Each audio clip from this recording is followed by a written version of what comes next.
প্রথমত হচ্ছে সাপোর্ট। প্রথম ব্যাপারটাই হচ্ছে সাপোর্ট, বিকজ মোস্ট অফ ফ্যামিলিতেই সাপোর্ট করে না। ফর এক্সাম্পল আমার ফ্যামিলিতে এখন আমার মা বাবা কিন্তু সাপোর্ট করছে, বাট অ্যাজ আমি জয়েন্ট ফ্যামিলি থেকে আসছি, আমার মা বাবা সাপোর্ট করলেও কিন্তু আমার ফ্যামিলির অন্য যারা আছে তারা ডাইরেক্ট এটা বলে যে মেয়ে মানুষ কাজ করার কি দরকার, বিয়ে দিয়ে দিব, হাজবেন্ড ইনকাম করে খাওয়াবে, সো এটা তো দরকার নেই, বাচ্চা পালবে বাসায়।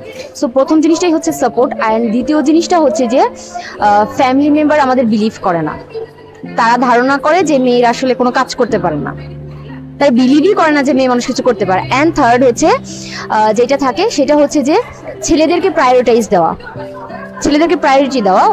মোস্ট অফ ছেলে মেয়ে, যেমন ফর এক্সাম্পল আমার বাবার, আমি এবং আমার ছোট ভাই, সো আমার বাবার এই অ্যাবিলিটি আছে যে আমাদের দুইজনকে এডুকেশন দিতে পারছে, বাট মোস্ট অফ ফ্যামিলিতে এরকম থাকে যে দুজনের মধ্যে যে কোনো একজনকেই তারা অ্যাফোর্ড করতে পারবে, এডুকেশনটা অ্যাফোর্ড করতে পারবে। তো সেই ক্ষেত্রে যেটা হয়, তারা ছেলেকে পড়ালেখাটা করাচ্ছে বাট মেয়েকে করাচ্ছে না, জাস্ট বিকজ ছেলে যখন বড় হবে সে টাকাটা রিটার্ন আনবে, তাদেরকে দেখবে, কিন্তু মেয়েকে তো বিয়ে দেওয়ার পর চলে যাবে।